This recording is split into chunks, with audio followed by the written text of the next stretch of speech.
The Man Who Vanished Twice. On a quiet summer evening in 1997, the small town of Medina, Ohio, went to sleep believing it was safe. By morning, that illusion was gone. 18-year-old Jason Jolkowski had woken up early, dressed neatly for his first day at a new job.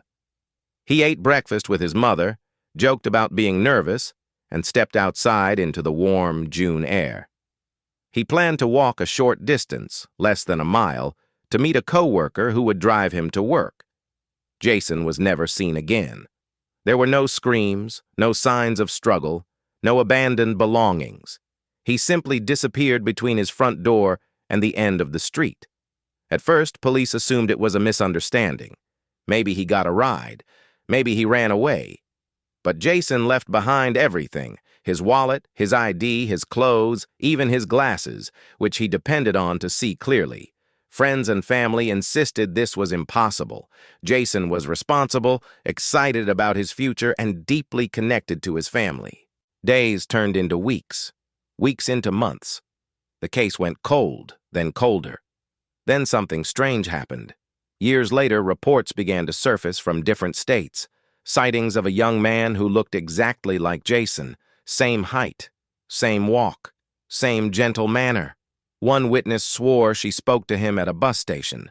Another claimed he worked briefly at a warehouse under a different name. Each lead collapsed under scrutiny, leaving behind only questions and frustration. Jason had vanished once physically, but now he was vanishing again, this time through false hope. Investigators re-examined the area. No major roads nearby, no history of violent crime, no registered predators living close enough to strike unnoticed. And yet someone had to know something.